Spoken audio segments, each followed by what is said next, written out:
السلام علیکم ورحمۃ اللہ وبرکاتہ۔ مبسملا ومحمدلا ومصلیا ومسلما، اما بعد، قال اللہ تبارک وتعالی فی صحف مکرمہ مرفوعۃ مطہرہ بأیدی سفرہ کرام بررہ۔ عن ارباز بن ساریۃ رضی اللہ تعالی عنہ قال سمعت رسول اللہ صلی اللہ علیہ وسلم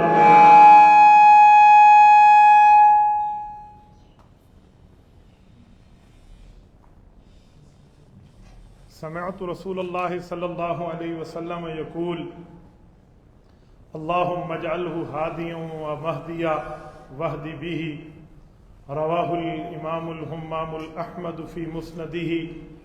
اللہم صل علی محمد وعلی آل محمد کما صلیت علی ابراہیم وعلی آل ابراہیم انک حمید مجید۔ اللہم بارک علی محمد وعلی آل محمد کما بارکت علی ابراہیم وعلی آل ابراہیم انک حمید مجید۔ میرے معزز دوستو، رجب المرجب کا مہینہ اور تیسرا عشرہ اپنی آب و تاب سے جاری ہے، سن 1446 ہجری، اور آج کا جمعۃ المبارک 24 جنوری 2025 ہے۔ اس مہینے میں کاتب الوحی، صحابی رسول، امیر شام، خلیفہ عادل حضرت معاویہ بن ابی سفیان رضی اللہ عنہما کا یوم وفات ہے، تو میں اسی حوالے سے آپ کی خدمت میں چند معروضات پیش کر رہا ہوں۔ حضرت معاویہ رضی اللہ تعالی عنہ رسول اللہ صلی اللہ علیہ وآلہ وسلم کے صحابی ہونے کے ساتھ ساتھ کئی نسبتوں کے حامل ہیں، یعنی جب ایمان لائے، رسول اللہ صلی اللہ علیہ وسلم کے دربار میں پیش ہوئے تو حضور پاک علیہ الصلوۃ والسلام نے ان کو اپنا کاتب، اپنا لکھائی کرنے والا، وہ احادیث ہوں یا بادشاہوں کے نام خطوط ہوں یا قرآن کریم کی وحی ہو، لکھنے کے لیے مقرر فرمایا۔ حضرت معاویہ رضی اللہ تعالیٰ عنہ کے ساتھ رسول اللہ صلی اللہ علیہ وسلم کا ایک تعلق یہ بھی ہے کہ حضور علیہ الصلوۃ والسلام حضرت معاویہ کے بہنوئی ہیں، اور ایک تعلق حضور علیہ الصلوۃ والسلام کا یہ بھی ہے کہ نبی پاک صلی اللہ علیہ وآلہ وسلم کی ایک اور بیوی، ان کی جو بہن تھی قریبۃ الصغریٰ، وہ حضور پاک علیہ الصلوۃ والسلام کی سسٹر ان لا سالی لگی، اور وہ حضرت معاویہ رضی اللہ عنہ کی بیوی ہے، تو اس وجہ سے حضور کے ہم زلف بھی ہیں۔ حضرت معاویہ رضی اللہ تعالیٰ عنہ کو رسول اللہ صلی اللہ علیہ وسلم کے دربار میں بہت بڑا مقام حاصل ہے۔ آپ احادیث پاک کو دیکھیں تو کہیں نبی علیہ الصلوۃ والسلام انہیں مشورے کے لیے بلاتے ہیں، حضور پاک علیہ الصلوۃ والسلام کو ضرورت پڑتی ہے تو ان کو کتابت وحی کے لیے بلاتے ہیں، غیر ملکی سربراہان مملکت کو خط لکھا جا رہا ہوتا ہے تو ان کو خطوط لکھنے کے لیے مقرر فرماتے ہیں، اور کہیں قرآن کریم کی آیت اترتی ہے، مثلا جیسے آیت الکرسی اتری تو اس کے لیے حضرت امیر معاویہ رضی اللہ عنہ نے اس کی کتابت فرمائی۔ آج دنیا آیت الکرسی پڑھتی ہے، قرآن کریم کی آیت ہے اور بہت بڑی شان ہے اس آیت کی، لیکن اس کی کتابت حضرت معاویہ رضی اللہ عنہ نے فرمائی ہے۔ اسی طرح کئی ایسے موقع آتے ہیں جہاں نبی علیہ الصلوۃ والسلام ان سے خدمت لیتے ہیں، مثلا کسی موقع پر وضو کے لیے حضرت معاویہ کو طلب فرمایا، جب وضو پورا ہو گیا تو اس کے بعد حضور پاک علیہ الصلوۃ والسلام نے پانی کی چھینٹیں ان کے چہرے پہ ماری اور بطور دل لگی انہیں فرمایا، یا معاویہ ان ولیتم الامر فاتق اللہ، ایک وقت آئیں گے اللہ پاک آپ کو حکومت کا سربراہی عطا فرمائیں گے، بس عدل اور انصاف سے کام لینا اور تقوی اور طہارت سے کام لینا۔ کہیں نبی پاک صلی اللہ علیہ وسلم کے لیے ہم دیکھتے ہیں، حدیث پاک میں آتا ہے کہ آپ علیہ الصلوۃ والسلام نے اپنے سر مبارک کے بال تراشے تو حضرت معاویہ کو بلایا، اور حضرت معاویہ نے نبی علیہ الصلوۃ والسلام کے بالوں کو تراشا، اور وہ بال اپنے ساتھ حضرت معاویہ نے بطور برکت اور بطور تبرک رکھ لیے۔ نبی پاک علیہ الصلوۃ والسلام نے ناخن مبارک تراشے تو وہ بھی حضرت معاویہ رضی اللہ عنہ کے پاس۔ اس طرح کئی معاملات میں حضرت معاویہ کا رسول اللہ سے تعلق ہے۔ میں ایک جملہ سمجھانے لگا ہوں، حضرت معاویہ رضی اللہ تعالیٰ عنہ کے بارے میں جتنا میں نے پڑھا ہے قرآن اور احادیث کو، تو حضرت معاویہ رضی اللہ عنہ کی کہیں مذمت، ان کی تردید، ان کے خلاف نہ کوئی آیت موجود ہے، نہ کوئی حدیث موجود ہے، نہ کسی صحابی کا قول موجود ہے، نہ کسی اہل بیت کے فرد کا قول موجود ہے، بلکہ ان کے تو آپس میں پیار اور محبت ہے۔ پر افسوس یہ ہے کہ حضرت معاویہ کے لیے اتنا جھوٹ بولا جاتا ہے، ان کی مخالفت میں اتنا جھوٹ بولا جاتا ہے، اور وہ اتنا برسر چوک بولا جاتا ہے کہ وہ کہتے ہیں نا کہ جھوٹ کو اتنا بولو کہ وہ سچ لگنے لگ جائے۔ اس طرح حضرت معاویہ کے ساتھ معاملہ یہ تاریخ نے کیا ہے۔ ایک پڑھا لکھا آدمی میری گفتگو ہوئی تو کہنے لگے کہ مولانا آپ تو عالم ہے ماشاءاللہ، آپ کو تو پتہ ہوگا حضرت معاویہ کو حضور نے فرمایا نہیں تھا کہ تو شادی نہ کرنا کیونکہ تیری نسل سے ایک شخص آئے گا اور اس کا نام یزید ہوگا اور وہ میری آل اولاد کو ذبح کرے گا۔ پھر حضرت معاویہ نے شادی نہیں کی اور وہ مرنے کے قریب ہو گئے تو حکیموں نے کہا مر جاؤ گے ورنہ شادی کرو، تو اس نے شادی کی تو بیٹا یزید پیدا ہوا اور یوں ہو گیا۔ اب وہ میرے کندھے پہ بندوق رکھ کے بات کر رہا ہے کہ مولانا آپ تو پڑھے لکھے ہیں، آپ کو تو پتہ ہوگا نا۔ یعنی 5-6 آدمیوں کو یہ تاثر ملے کہ یہ اتنی پکی بات ہے کہ مولویوں کو بھی پتہ ہے۔ میں نے ان کو دیکھ کر کہا، میں نے کہا تورات، زبور، انجیل، قرآن، بخاری، مسلم، ابو داؤد، ترمذی، نسائی، ابن ماجہ، اصول کافی، ملا حیاض الفقی، تہذیب الاحکام، استبصار، صحیح ابن خزیمہ، صحیح ابن حبان، جتنی احادیث کی کتابیں تھیں میں نے اس طرح آیات بھی ان کی گنوائی، نام بھی گنوائے، پرانی کتابوں کے نام بھی لیے۔ میں نے کہا آج تک میں نے تو کہیں نہیں پڑھا، کہاں لکھا ہوا ہے بات؟ بڑی تحقیق ہے۔ میں نے کہا واہ کیا بات ہے۔ ہمارے ساتھی اس وقت بائک پہ تھے اور 6 لڑکے تھے، 6 کے پاس 6 موٹر سائیکل تھے۔ میں نے اپنے موبائل نکالے، اپنے ہاتھ کی گھڑی اتاری اور 6 موٹر سائیکلوں کی چابی اس کی جھولی میں ڈال دی۔ بسم اللہ فرمائی، یہ روایت ثابت کر دیں۔ اب وہ میرے چہرے کو دیکھنے لگا، مولانا اچھا نہیں ہے؟ میں نے کہا جب نہیں ہے، آپ نے تحقیق نہیں کی، آپ کو اتنی شرم نہیں آتی؟ آپ رسول اللہ کے گھر پر یہ بات کر رہے ہیں۔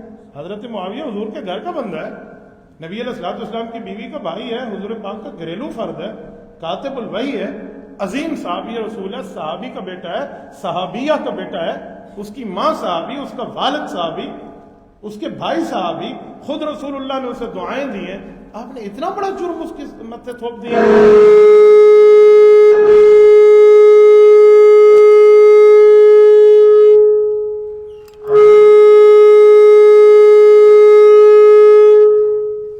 آپ اس اسپیکر کو میرے آنے سے پہلے چیک فرما لیا کریں ورنہ اسپیکر کو بند فرما دیں۔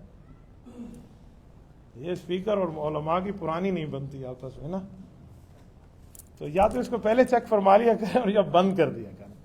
میں نے کہا آپ اتنے بڑے بندے پر اس طرح کا جملہ بول رہے ہیں تو کچھ تو انصاف کرنا چاہیے۔ آپ کو اپنے بولنے سے پہلے کہتے ہیں نا پہلے تولو اور پھر بولو۔ میں نے کہا اپنے باپ کے لیے تم جملہ بغیر تولے نہیں بولتے، اپنی ماں کے لیے نہیں بولتے۔ نعوذ باللہ صحابی رسول اتنا لاوارث ہے۔ تو پھر کہتے اچھا ٹھیک ہے ایسی بات نہیں ہوگی۔ میں نے کہا میں یہاں ایک بات کہتا ہوں، میں نے صرف آپ لوگوں کے سامنے اس کا جھوٹ واضح کرنے کے لیے اتنے انعام کی بات کی ہے، ورنہ بندہ انعام کا مستحق نہیں تھا، جوتی اتارتا اور اس کے منہ پہ انڈیا کا نقشہ بنا دیتا، یہ اس قابل تھا۔ تو اس قابل ہے، صحابی پہ بک بک کر رہا ہے۔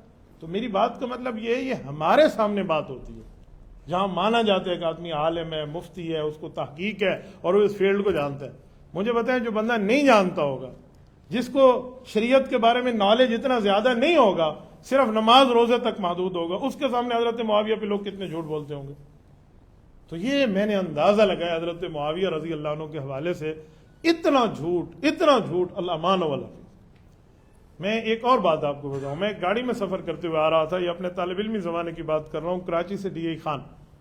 میرے سر پہ ٹوپی یا پگڑی ہوگی اس وقت، ساتھ ایک عالم بیٹھے تھے تو کسی اور مسلک سے تھے، تو انہوں نے مجھے دیکھ کر نا ایک جملہ کیسا کہ بیٹا ماشاء اللہ سر پہ ٹوپی پگڑی تو رکھ لی ہے، کوئی آپ کو صحابہ اہل بیت کے بارے میں معلومات ہیں؟ تو اس طرح ہماری بات شروع ہوئی، میں طالب علم تھا اس زمانے میں، تو اس نے اس طرح کے حضرت معاویہ کے بارے میں ایک جھوٹ مجھے سنایا، تو میں اس کے چہرے کو دیکھنے لگ گیا کہ چاچا جان ہم نے تو اس کو کہیں نہیں پڑھا۔ تو اس نے مجھے کہا یہ بات آپ کو کر رہا ہوں غالباً کوئی 1999 یا 2000 کی، کہتے بیٹا آپ بڑے ہو جاؤ گے نا، بڑی بڑی کتابیں پڑھو گے نا تو اس میں باتیں موجود ہیں۔ آج 25 سال ہونے کو ہے، پتہ نہیں وہ بندہ مر گیا ہے یا زندہ ہے، لیکن اتنا بڑا جھوٹ اس شخص نے میرے دماغ میں بول کے رکھا حضرت معاویہ کے لیے، مجھے نہ اہل سنت کی کتابوں سے ملا، نہ اہل تشیع کی کتابوں سے روایت ملی. بہت سی اس طرح باتیں. اچھا آپ مجھے ایک بات یہاں سمجھائیں، حضور نے فرمایا ہو اگر میں مان لوں کہ معاویہ شادی نہ کرنا ورنہ ایسے ایسے ہو جائے گا، تو حضرت معاویہ موت کی ڈر کی وجہ سے حضور کا حکم توڑ دیں گے؟ یار یہ تو وہ صحابہ ہیں جن کو رسول اللہ کے حکم کے اوپر عمل کرنے میں اتنا زیادہ جوش ہوتا تھا کہ 3 زخمی ہیں اور تینوں موت کے دروازے پہ ہیں، اور بھتیجا اپنے چچا کے لیے پانی لاتا ہے، وہ کہتے ہیں پہلے دوسرے کو دے دو، کہ قرآن کہتا ہے وَيُؤْثِرُونَ عَلَىٰ أَنفُسِهِمْ وَلَوْ كَانَ بِهِمْ خَصَاصَةٌ. نبی کے ماننے والے تو وہ ہوتے ہیں جو اپنی جان پہ دوسرے کو ترجیح دیتے ہیں، اور وہ دوسرے کے پاس لے کے دوسرا کہتے ہیں پہلے تیسرے کو دے دو، زخمی زیادہ ہے. احادیث میں محدثین نے لکھا ہے جب وہ تیسرے کے پاس پہنچا تو وہ شہید ہو گیا تھا، پھر واپس دوسرے کے پاس ہے یہ بھی شہید ہے، پھر پہلے چچا کے پاس ہے تو وہ بھی شہید ہے. یہ وہ لوگ ہیں، ان کے بارے میں آپ جملہ کہہ دیں کہ حضور نے منع کیا تھا شادی نہ کرنا اور انہوں نے موت کے ڈر کے مارے کر لی. کیا حضرت معاویہ کو نہیں پتا تھا کہ شادی کے بعد بھی ایک دن موت آنی ہے؟ یار یقین مانیے یہ میں نے کوئی 25 سے 30 صفحات مرتب کیے ہیں کل حضرت معاویہ کی احادیث کے لیے. یہ وقت کم ہے، میں اس لیے خلاصہ سنا رہا ہوں، ورنہ اتنی روایات ہیں حضرت معاویہ کے لیے، رسول اللہ صلی اللہ علیہ وسلم کی بشارتیں ہیں، نبی پاک صلی اللہ علیہ وسلم کی تسلی ہے کہ آپ دنگ رہ جائیں گے. ایک بات اور آپ کو سناؤں. ہم ایک دیہات میں بیٹھے تھے، دیہاتی مجمع تھا، دیہاتی انداز میں بات ہو رہی تھی، تو اس میں ایک شخص نے کہا کہ حضرت علی اور حضرت معاویہ کے آپس میں لڑائی ہوئی تھی. یہ لڑائی کی بات اس نے سنائی. اب اس کے بعد راضی نامہ بھی ہوا ہے. اب لوگ لڑائی سناتے ہیں، راضی نامہ نہیں سناتے. یار لڑائیاں تو ایسی بہت سی ہیں، مثلا حضرت موسیٰ اور حضرت ہارون علیہ السلام دونوں نبی ہیں وقت کے، اللہ کے پیغمبر ہیں، اور دونوں میں لڑائی ہوئی ہے اور قرآن کریم میں موجود ہے. اور اتنی لڑائی ہے کہ موسیٰ علیہ السلام نے اپنے بھائی کے سر کے بال پکڑ لیے اور انہیں ماں کا واسطہ دینا پڑا کہ یبن ام لا تأخذ بلحیتی ولا برأسی، تو اور میں ایک ہی اماں کی اولاد ہیں، ایسا نہ کرو. پھر حضرت موسیٰ علیہ السلام نے چھوڑ دیا. یہ لڑائی کا ذکر، لیکن پھر بھائی بھائی بننے کا بھی تو ذکر ہے نا. اب کوئی بندہ یہ لڑائی سنائے اور موسیٰ علیہ السلام اور حضرت ہارون کا پیار چھپا دے، یہ منافقت نہیں؟ ایسے ہی حضرت علی حضرت معاویہ کی جنگ سنا دیتے ہیں اور ان کا راضی نامہ چھڑا دیتے ہیں. تو اس دیہات میں ایک شخص سے جب یہ جملہ منہ سے نکلا نا کہ ان میں تو لڑائی ہوئی تھی، ایک بوڑھے بزرگ بیٹھے تھے، وہ عالم نہیں تھے، انہوں نے بڑا پیارا جملہ کہا، سریکی میں کہا اس نے. انہوں نے کہا کوئی اللہ تو بندہ والا منے وائی تو تھی گیا آئی نا. یہ اتنا بھاری جملہ تھا کہ اللہ کے بندے پھر راضی نامہ بھی تو ہو گیا تھا کہ اس بندے کا منہ پیلا سا ہو گیا کہ یار میں آدھی بات کر رہا ہوں. میں بعض اوقات اس موقع پہ حیران ہوتا ہوں کہ یار آپ لڑائی کی بات سناتے ہیں، لڑائی کے بعد صلح کی بات کیوں نہیں بتاتے؟ اچھا جس دن صلح ہوئی ہے پھر لڑائی ہوئی ہے؟ کہتے ہیں جی نہیں ہوئی. اچھا جس دن صلح ہوئی اور صلح کس نے کی ہے؟ یوں نہیں ہے کہ 2 بندے لڑے اور تیسرے محلے کا بندہ آ کے صلح کرائے، یوں نہیں ہے. جن کی لڑائی ہے انہی کی صلح ہے. حضرت علی المرتضیٰ رضی اللہ عنہ سے میرا تعلق بعد میں ہے، امام حسن کا پہلے ہے، وہ ان کے براہ راست فرزند ہیں. حضرت امام حسن بیٹے ہیں، علی کے سینے پہ پل کے جوان ہوئے ہیں. حضرت علی کے مزاج کو امام حسن نہیں جانتے، حضرت امام حسین نہیں جانتے، جو حضرت علی المرتضیٰ رضی اللہ عنہ جن کے لیے فرمایا کرتے تھے یہ دونوں میری آنکھیں ہیں. یہ دونوں حضرت معاویہ سے راضی نامہ کر رہے ہیں، کوئی ایک دن کی بات نہیں ہے. حضرت معاویہ اس راضی نامے کے 20 سال بعد تک حکمران اور خلیفہ رہے اور یہ حضرات ان کے معاون رہے. 20 دن کی بات نہیں ہے، 20 ہفتوں کی بات نہیں ہے، 20 مہینوں کی بات نہیں ہے، یہ 20 سال کا عرصہ ہے. اس 20 سال کے عرصے میں ایک لمحہ ان دونوں بھائیوں کا 10 سال حضرت امام حسن زندہ رہے، شہید ہو گئے، پھر ان کے بعد اگلے 10 سال یعنی کل ملا کے 20 سال حضرت امام حسین نے حضرت معاویہ کا زمانہ پایا. ایک لفظ نہیں بولا ان کے خلاف. بلکہ میں آپ کو حوالہ دکھاؤں آپ حیران ہو جاؤ. ایک موقع پر حضرت معاویہ رضی اللہ تعالیٰ عنہ کو کسی نے جا کے یہ جھوٹی بات کر دی کہ حضرت حسین رضی اللہ عنہ لشکر لے کر آپ کی حکومت پہ حملہ آور ہو رہے ہیں اور وہ کہہ رہی ہیں کہ میرے والد سے ان کی لڑائی ہوئی تھی اور وہ اس طرح کریں گے اور اس طرح. تو حضرت معاویہ رضی اللہ تعالیٰ بڑے حیران ہوئے کہ یار ایسا کچھ بھی نہیں ہے. بہرحال اپنے ایک تحقیق حال کے لیے خط لکھا اور وہ خط بھی حضرت حسین کے نام لکھا. حضرت امام حسین کے پاس خط ملا اور حضرت امام حسین نے اس کا جواب لکھا. امام ابن کثیر نے وہ خط سوال والا بھی لکھا ہے اور جواب والا بھی تحریر کی. اس پہ حضرت حسین رضی اللہ عنہ پوری بات فرما کر ایک جملہ لکھتے ہیں.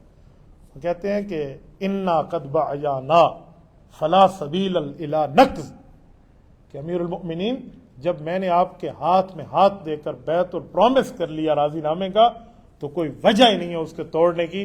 جو آپ تک خبر ملی ہے وہ مفسدین کی فساد اور شریروں کے شر کی بات ہے. امام حسین رضی اللہ عنہ یعنی اگر درمیان میں کوئی بات آئی بھی ہے تو اس کے بعد بھی اس طرح کا معاملہ ہے کہ محبت اتنی ہے. مکہ مکرمہ میں اللہ آپ سب دوستوں کو لے جائے. مکہ مکرمہ میں آج بھی حی المعابدہ علاقہ، ایسے پرانے زمانے میں ردم کہتے تھے، یہاں اس جگہ آج بھی وہ مقام موجود ہے جہاں حضرت معاویہ شام سے آ رہے تھے اور حضرت امام حسین مدینہ سے آ رہے تھے، اور حج کے سفر میں دونوں اکٹھے ہو گئے. گھنٹوں بیٹھے رہے اس مقام پہ علمی گفتگو کرنے کے لیے، گھنٹوں بیٹھے. اس طرح محبت کے کئی واقعات ہیں اور کئی معاملات ہیں. ایسے واقعات اور ایسے معاملات اس دھرتی پہ اس طرح نہیں ملتے. اچھا، ان دونوں میں لڑائی کی بات پر بھی ایک جملہ آپ کو سناؤں کہ رسول اللہ صلی اللہ علیہ وسلم نے اپنے دور میں اس بات کے حوالے سے ایک بات بھی ارشاد فرمائی تھی اور اس کا حل بھی بتا دیا تھا. یعنی حضور علیہ الصلوۃ والسلام نے اس لڑائی سے جو حضرت علی معاویہ کی ہوئی، اس سے سالوں پہلے حضور علیہ السلام نے ایک پیشن گوئی کی تھی. امام بخاری رحمۃ اللہ علیہ پیشن گوئی اپنی صحیح بخاری شریف کی کتاب میں تحریر فرمائی.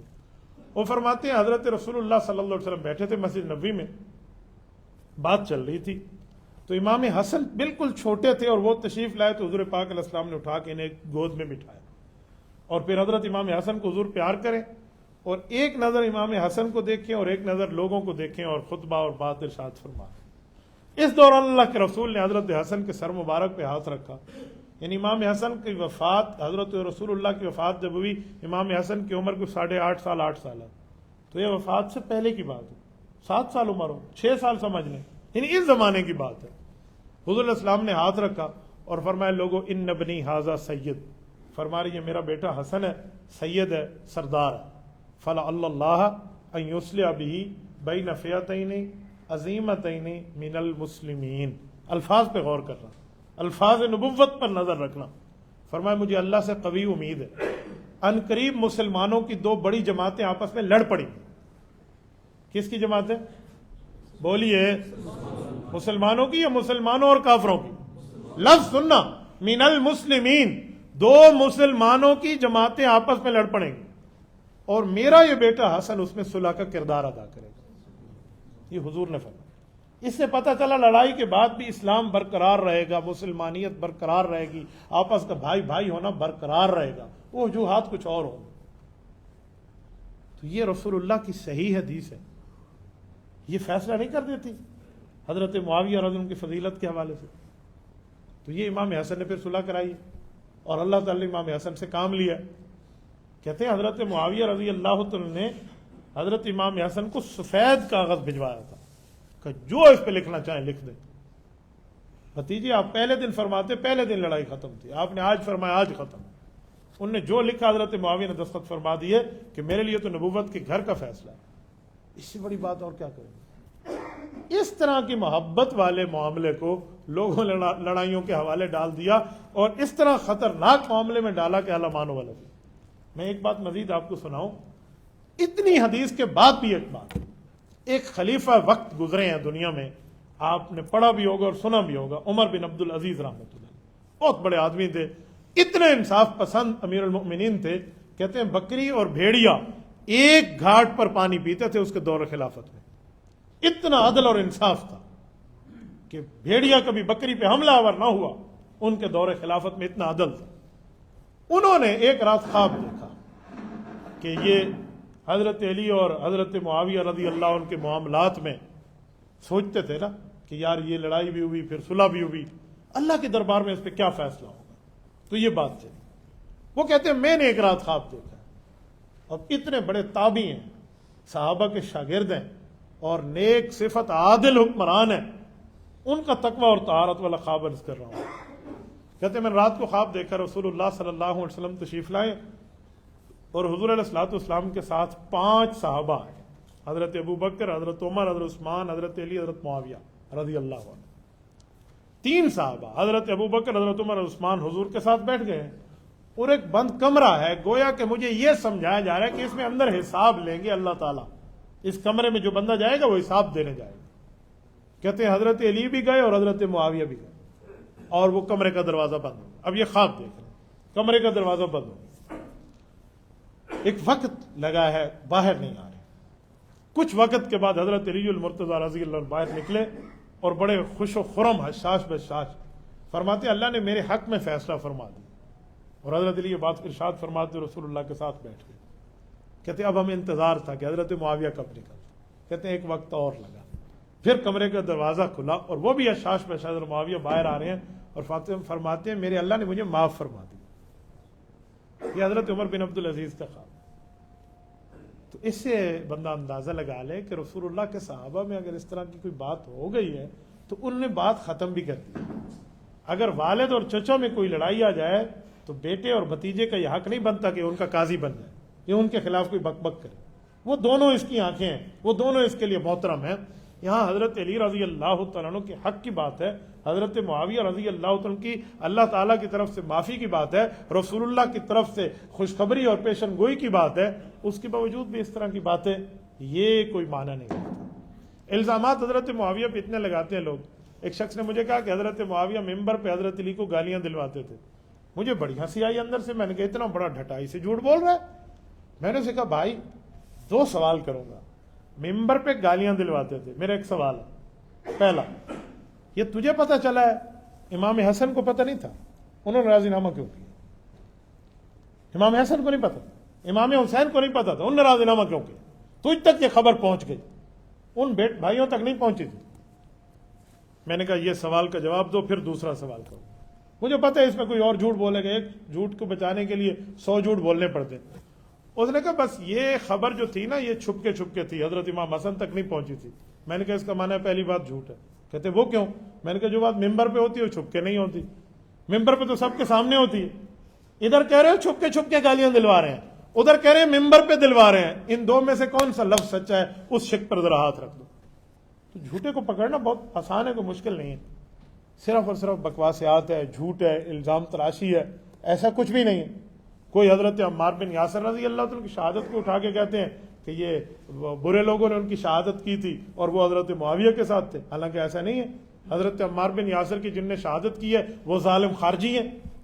امام محلب رحمۃ اللہ علیہ, امام ابن بطال رحمۃ اللہ علیہ شرح صحیح بخاری میں, شرح صحیح بخاری جو ابن بطال کے انہوں نے واضح لکھا ہے کہ حضرت عمار بن یاسر کو شہید خارجیوں نے کیا تھا, اور وہی خارجی باغی گروہ تھے, وہی لانتی تھے. حضرت عمار ان کو جنت کی طرف بلاتے تھے اور وہ ان کو جہنم کی طرف بلا رہے تھے اطاعت امیر سے ہٹا کر. تو یہ بات خارجیوں کی ہو, ڈال حضرت معاویہ پہ دی جائے, تبرہ کوئی اور کرے, معاملہ حضرت معاویہ اور ان پہ ڈال دیا جائے, ایسا کچھ بھی نہیں ہے. یہ آپس میں بھائی ہیں, ان کا آپس میں محبت ہے, تعلق ہے, ایک صحابہ ہیں, ایک جماعت کے لوگ ہیں. یہ بہت بڑی بات ہے کہ حضرت علی کا رتبہ بہت اعلیٰ ہے. حضرت معاویہ کا رتبہ حضرت علی کے برابر کا نہیں ہے. حضرت معاویہ کا حضرت علی المرتضیٰ کے بعد رتبہ ہے. لیکن یہ مطلب تھوڑی ہے کہ کسی کا رتبہ کم ہو جائے تو لوگ اسے گالیاں دینا شروع کر دیں. یہ رتبے تو انبیاء میں بھی فرق ہے. جو مقام حضرت ابراہیم علیہ السلام کا ہے وہ حضرت اسحاق علیہ السلام کا تو نہیں ہے. یہ جو مقام حضرت اسحاق کا ہے وہ مقام حضرت یوسف علیہ السلام کا تو نہیں ہے. قرآن کہتا ہے تلک الرسل فضلنا بعضهم علی بعض, کہ یہ انبیاء ہیں, ان میں بعض کا رتبہ بڑا ہے بعض کا چھوٹا ہے. تو اس کا کیا مطلب چھوٹے رتبے والے نبی کے لیے کوئی بندہ برا کہنا شروع کر دے تو اپنی عاقبت برباد کرے گا. یہی معاملہ حضرت معاویہ کے لیے ہے. تو اسی حوالے سے چند معروضات میں نے پیش کی ہیں. اللہ تعالیٰ آپ کو رم صراط مستقیم عطا فرمائے, شریعت اسلامیہ پہ عمل کی توفیق عطا فرمائے. حضرت معاویہ کے لیے ایک شخص نے شعر کہا اور بڑا اچھا شعر کہا. میں نے حضرت اللہ شاہ بخاری رحمۃ اللہ تعالیٰ علیہ کے خاندان سے وہ شعر سنا. وہ ارشاد فرماتے تھے کہ اے امیر شام تیری جاہ و منزلت کی قسم, تیرے نام کا ڈنکا بجا کے چھوڑیں گے. تیرے نام سے جو جلتے ہیں ملحد و زندیق, ان کو اللہ کے عذاب سے ڈرا کے چھوڑیں گے. جزاکم اللہ تعالی. کسی غیر کی مسجد میں اکیلا نماز پڑھیں؟ جی ہاں, آپ اکیلی پڑھ سکتے ہیں. جاندار کی تصویر سامنے ہو تو نماز ہو جائے گی؟ جی نہیں, آپ اس سے پرہیز کریں. رفع الیدین چھوڑنے کی حدیث کہاں ہے؟ صحیح مسلم میں موجود ہے. مغرب کی نماز کے بعد نفل اوابین پڑھنے کا طریقہ کیا ہے؟ 2 کر کے پڑھیں. جی ہاں, 2 کر کے پڑھیں اور 12 رکعت ہے. مفتی صاحب کس قسم کی انگوٹھی پہننے سے نماز نہیں ہوتی؟ انگوٹھی جو بھی پہنے نماز ہو جائے گی, لیکن گناہ ہوگا اگر آپ نے شرعی مقدار سے بڑھ کے پہنی. شرعی مقدار یہ ہے کہ صرف چاندی کی انگوٹھی ہو اور وہ 4 ماشے کے اندر ہو. مفتی صاحب فرض نماز کی تیسری اور چوتھی رکعت میں سورت فاتحہ کے بعد سورت اور ملا دیں تو سجدہ صاحب آئے گا؟ جی سجدہ صاحب نہیں آئے گا. کوئی ایسی حدیث جس میں آپ علیہ السلام نے فرمایا ہو نماز میں میرے قریب وہ لوگ ٹھہریں جو علم و عقل میں زیادہ ہیں. بالکل ٹھیک ہے, یہ حدیث پاک ہے کہ وہ لوگ قریب امام کے ٹھہریں جو علم اور عقل میں یعنی فقہ میں اور مہارت میں زیادہ ہیں, وہ زیادہ امام کے ساتھ ٹھہریں. اس کی وجہ یہ ہے کہ امام کو اگر کسی وجہ سے نماز توڑنی پڑ جائے, مثلا امام کو نکسیر آ جائے, نماز کے دوران نکسیر آنے سے تو وضو ٹوٹ گیا نا, تو اب امام ظاہری بات ہے پیچھے ہٹے گا. تو اب دو طریقے ہیں, یا تو امام خلیفہ بنائے گا یعنی پیچھے کسی کے ہاتھ پکڑ کے آگے کہے گا آگے آ جاؤ وہ نماز پوری کرا دے, بالکل ٹھیک ہے, یا امام پوری جماعت توڑ دے گا. تو پوری جماعت تب توڑے گا جب پیچھے کوئی اس قابل ہو نہیں, جب نہیں ہوگا تو پھر نماز توڑنی پڑے گی. ورنہ اگر امام پہ کوئی حدث لائق ہو جائے پیچھے والے کو پکڑ کے آگے کریں تو جائز ہے. حضرت عمر پہ خنجر لگا تھا, حضرت عمر نے حضرت عبد الرحمن بن عوف کو پکڑ کے آگے کر لیا تو انہیں نماز پوری کرا لی ہے. تو اس لیے ساتھ اہل علم وغیرہ ٹھہرے تو یہ بالکل ثابت ہے. استخارہ کرنے کا صحیح طریقہ اور ترتیب بتا دیں, اور یہ بتا دیں خواب نظر نہ آئے تو. استخارے کو لوگوں نے خواب سے ملا دیا ہے. استخارہ اور خواب دونوں ضروری نہیں ہے کہ استخارہ بھی کریں خواب بھی نظر آئے, یوں نہیں ہے. نظر آ جائے بہت اچھا, نہ آئے پھر بھی اچھا. استخارے کی دعا ہے, اس دعا کو آپ پڑھ لیں, اس کے بعد 7 دن کے اندر اندر آپ کے دل میں خیال آ جائے گا. اگر وہ خیال ہاں کہے تو کر لیں, نہ کہے تو چھوڑ دیں. بس اتنی سی بات ہے کہ دل کا ایک طرف میلان ہو جائے گا. اس میں خواب نظر آنا ضروری نہیں ہے, کبھی آ بھی جاتا ہے کبھی نہیں بھی آتا. اقول قولی ھذا واستغفر اللہ وآخر دعوانا ان الحمد للہ رب